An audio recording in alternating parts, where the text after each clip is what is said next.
उस टाइम बहुत रोई थी मैंने बहुत पूछा था भगवान से कि मेरी क्या गलती थी, मुझे ऐसा परिवार क्यों मिला, मुझे ऐसा रिलेशनशिप क्यों मिला जहाँ पर मेरे को रिस्पेक्ट ही नहीं मिली, मेरे को वो प्यार ही नहीं मिला। मेरी गलती क्या थी? मेरी तो नीयत बिल्कुल साफ थी। मैंने तो कभी किसी का फ़ायदा नहीं उठाया और मैंने तो इस चीज़ के लिए बहुत मेहनत करी थी। मुझे ये चीज़ क्यों नहीं मिली? मेरी किस्मत ही ख़राब है, कुछ कर ही नहीं सकते। अगर आपकी भी कॉन्वर्सेशन ऐसी है ना, तो आपको इस वीडियो का बहुत ज़रूरत है। You need this video urgently. सोच के देखिए, आप महीने के 50,000 कमा रहे हैं और उसमें से 20,000 आप यूज़ ही नहीं कर सकते। मानिए आपका एक बहुत बड़ा आलीशान घर है, लेकिन उस घर का आधा हिस्सा कूड़ा करकट से भरा हुआ है, आप यूज़ ही नहीं कर सकते। कैसा लगेगा भाई? यूज़ क्यों नहीं कर सकते? अरे इसलिए नहीं कर सकते क्योंकि आपकी जो सड़ी गली कहानियां हैं और पुराने जो पास्ट के एक्सपीरियंसेस हैं वो आज भी आपको ड्राइव कर रही हैं, वो आज भी आपके फ्यूचर को डिक्टेट कर रही हैं, प्रेजेंट को डिक्टेट कर रही हैं। तो क्या लगता है आपको आप कुछ बहुत अच्छा कर लेंगे? जो फिलहाल आपकी एनर्जी है वो आपको अलाउ कर रही है क्या? आपके पास इतनी एनर्जी है फिलहाल कि आप अपने सपनों के लिए काम कर लें, अपने गोल्स को अचीव कर लें, अपनी हेल्थ को बढ़िया बना लें, रिलेशनशिप को नेक्स्ट लेवल पर लेकर चले जाएं? उतना एनर्जी ही नहीं है। क्यों नहीं है? क्योंकि कमा तो 50,000 रहे हो, लेकिन 20 तो आपके है ही नहीं। घर तो आपका आलीशान है, लेकिन उसका आधा हिस्सा तो आपका है ही नहीं। मतलब क्या है? मतलब ये है एनर्जी है आपके पास, आपको डेली बेसिस पे 100 यूनिट एनर्जी मिलती है, लेकिन आपको पता ही नहीं है आपकी 30 से 40% या 30 से 40 यूनिट जो एनर्जी है वो तो पास्ट में अटकी हुई है, उस डिसअपॉइंटमेंट में, उस डिसरिस्पेक्ट में, जहां आपका दिल टूटा था, जहां शायद आपके पेरेंट्स ने आपको अच्छे से ट्रीट नहीं किया, शायद घर का माहौल इतना टॉक्सिक था कि आप ग्रो नहीं कर पाए, अपनी बातों को सामने रख नहीं पाए, आप लाचारगी में और मजबूरी में जीते रह गए, खुद के लिए काम ही नहीं कर पाए, खुद को भी नहीं जान पाए, अपना पोटेंशियल यूज नहीं कर पाए, आपने फॉल्स रिस्पॉन्सिबिलिटीज उठा ली। आपको लगा आपकी जिम्मेदारी है लोगों को खुश रखना, आपको लगा आपकी जिम्मेदारी है अच्छा बेटा अच्छा बेटी बन के रहना, और इंप्रेशन क्या था कि अच्छा बेटा बेटी कौन? जो पेरेंट्स की सारी बातें माने। मतलब आज भी आपके अंदर बहुत सारी ऐसी चीजें हैं, आपका जो मटका है ना उसमें बहुत सारा कूड़ा करकट है, पानी तो कम ही है। आपने एक गार्डन लगाया, एक बाग लगाया, बहुत सारे फूल हैं, फल हैं, फूल हैं, पौधे हैं, और मटका आपका है पानी भरने के लिए, गार्डन में पानी देने के लिए, लेकिन उस मटके में 4 जगह छेद हैं। आप पानी भरते हैं, पूरा एफर्ट करते हैं, पूरे डिस्टेंस ट्रेवल करते हैं, लेकिन पानी तो वहां पर 2 घूंट ही पहुंचता है। तो आपके बाग में फल लगेंगे? वैसे ही आपकी हालत है। अगर आप चाहते हैं कि आपकी मन में सुबह उठने का एक सेंस ऑफ अर्जेंसी हो, आज तो बिस्तर ही नहीं छोड़ पा रहे ना, जबरदस्ती उठना पड़ रहा है, मन मार के उठना पड़ रहा है, एक्साइटमेंट नहीं है, सोने से पहले कोई क्लैरिटी नहीं है कि कल क्या करना है, उठ जाते हो तो उठने के बाद कोई सेंस नहीं है, कोई चीज़ ड्राइव नहीं कर रही है आपको कि क्या करना है, तो मतलब आपकी एनर्जी कहीं ना कहीं स्टक है। ये इमोशनल दिवाली सफाई सीरीज का तीसरा वीडियो है। पहले 2 वीडियो हम बना चुके हैं जिसमें हमने पहला संकल्प लिया था कि हम खुद को हील करेंगे, खुद को साफ करेंगे। दूसरी वीडियो में हमने खुद से माफ़ी मांगी थी, और आज की वीडियो में हमारी जो एनर्जी स्टक हो गई है, जिसको हमारी होते हुए भी हम यूज़ नहीं कर सकते, उसको आज हम टैप करेंगे, यानी उस एनर्जी को हम अपने लिए यूज़ करेंगे। जी कैसे यूज़ करेंगे? जी सबसे पहले तो ना हम उन लोगों को माफ़ करेंगे जिन लोगों ने हमको हर्ट किया है। माफ़ करेंगे तभी तो किस्सा ख़त्म होगा, तभी तो फुल स्टॉप लगेगा, तभी तो ये बात आपके अंदर से जाएगी। वरना जिस किसी के साथ आप बैठोगे, किसी नए रिलेशनशिप में आओगे तो पुराने रिलेशनशिप के इश्यूज को गाने लग जाओगे, किसी दोस्त के साथ बैठोगे, उसने अपने कुछ दुख सुनाने शुरू कर दिए तो तुम भी अपनी फैमिली के दुख ले आओगे। क्यों ले आओगे?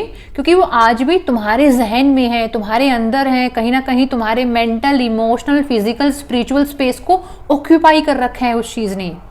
तुम आज भी उस चीज़ से आज़ाद नहीं हो।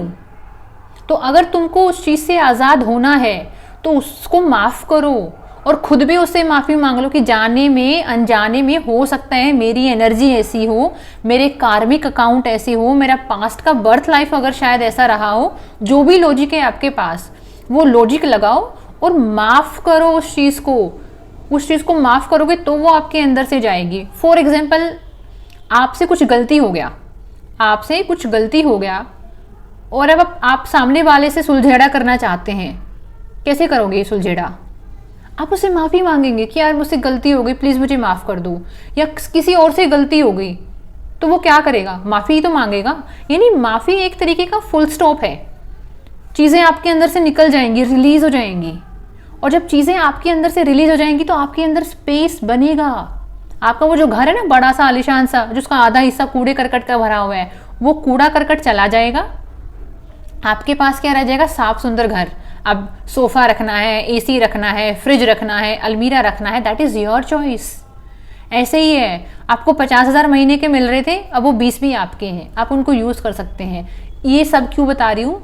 डेली बेसिस पे एनर्जी होता है आपके पास। जब आप सुबह सोकर उठते हो, पूरे 24 घंटे होते हैं आपके पास। 8 घंटे सो भी जाओ तो भी 16 घंटे हैं। 16 घंटे में से 6 घंटे भी अगर ट्रैवलिंग, खाना पीना, नहाना धोना लगा दे तो भी 10 घंटे हैं। लेकिन फिर भी प्रोडक्टिविटी नहीं आ पा रही, अपनी चीज़ों के लिए काम ही नहीं कर पा रहे। एक तो होता है भाई रिजल्ट नहीं आ रहा, लेकिन एक है काम ही नहीं कर पा रहे, रिजल्ट तो बहुत दूर की बात है।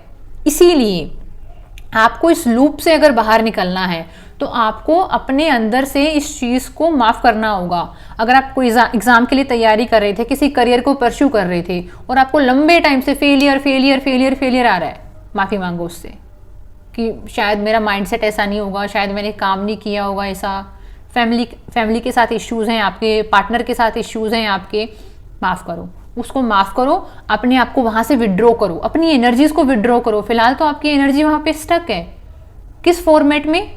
नफ़रत है, गुस्सा है, कंप्लेन है, नाराज़गी है, रिसेंटमेंट है आपके अंदर। मतलब वो एनर्जी आपके अंदर ही है, लेकिन सड़े गले फॉर्मेट में है, आपको आगे बढ़ाने में कोई हेल्प नहीं करेगी आपकी। इसीलिए इस तीसरे वीडियो में हम अपने आसपास के लोगों को माफ़ करेंगे जिन्होंने हमको हर्ट किया, और हम खुद भी माफ़ी मांगेंगे कि जाने में अनजाने में कोई भी परम्यूटेशन कॉम्बिनेशन लॉजिक लगा लो, लेकिन हो सकता है मुझसे भी कोई गलती हो गई हो, तो मैं खुद भी माफ़ी मांगती हूँ, खुद भी माफ़ी मांगता हूँ कि मैं खुद को, अपने आप को यहाँ से आज़ाद करूँ, मेरी एनर्जीज़ फ्री हो, और जो मेरी एनर्जीज़ फ्री हो, मेरा दिमाग खाली हो, मेरा मन खाली हो, मेरे अंदर एक शांति हो, तो मैं अपने काम को वहाँ लगा पाऊँ जो मुझे आगे बढ़ने में, खुश रहने में, प्रॉस्पेरिटी, अबंडेंस लाने में मेरी हेल्प करे। तो आगे आपका एक मेडिटेशन वीडियो प्ले हो रहा है जिसमें अफर्मेशंस हैं। उन अफर्मेशन को आपको 4, 5, 10 बार सुनना है, आपको रिलेट करना है उनसे, खुद को सिंक इन करना है उन शब्दों को, उस फ्रीक्वेंसी को, ताकि आप अपने सबकॉन्शियस माइंड को ऑर्डर दे पाएँ, अपनी सोल को गाइडेंस दे पाए कि आज हमको इस चीज़ को छोड़ना है और आगे बढ़ना है। हम पुरानी चीज़ों के साथ स्टैग्नेंट नहीं रह सकते। So video is playing, close your eyes and take a deep breath. Just close your eyes and take a deep breath. मैं तुम्हें क्षमा करती हूँ, मैं तुम्हें माफ़ करती हूँ। मैं अपनी अपेक्षाओं को, अपने दर्द को, अपनी कहानी को आज़ाद करती हूँ। तुम्हें आशीर्वाद मिले, तुम्हें शांति मिले और मैं आज़ाद हो जाऊँ। मैं अपने इस दर्द को, अपनी इस कहानी को, अपने इस चैप्टर को डिवाइन एनर्जी को सरेंडर करती हूँ, दिव्य शक्ति को समर्पित करती हूँ। मुझे विश्वास है कि जो भी हुआ, जैसे भी हुआ, वो मेरे विकास का, मेरी ग्रोथ का एक पार्ट था, एक हिस्सा था। आज मैं खुले दिल से आगे बढ़ने के लिए तैयार हूँ। एक बार फिर से कहें, मैं अपनी इस कहानी को, अपने दर्द को, अपने इस अध्याय को, इस चैप्टर को, दिव्य शक्ति को, डिवाइन एनर्जी को सरेंडर करती हूँ। मुझे संपूर्ण विश्वास है जो हुआ वो मेरे विकास का एक हिस्सा था। आज मैं खुले भाव से, उन्मुक्त मन से आगे बढ़ने के लिए तैयार हूँ। मैं संपूर्ण रूप से तैयार हूँ। अगर मैंने कभी भी जानबूझकर या अनजाने में इस जीवन में या पास्ट की किसी लाइफ में अगर तुमको चोट पहुंचाई है तो मैं ईमानदारी से माफ़ी मांगती हूँ। हमारे बीच के जो ये संबंध हैं ये प्रकाश से शुद्ध हों, यानी लाइट जितने प्योर हों, चारों दिशाओं में शांति प्रवाहित करे, चारों दिशाओं में शांति हो। भगवान तुम्हें आशीर्वाद दे, तुम अपने जीवन में आगे बढ़ो और मैं भी इस कहानी से आज़ाद हो जाऊं। प्लीज़ मुझे माफ़ कर दो और मैं तुम्हें माफ़ करती हूँ।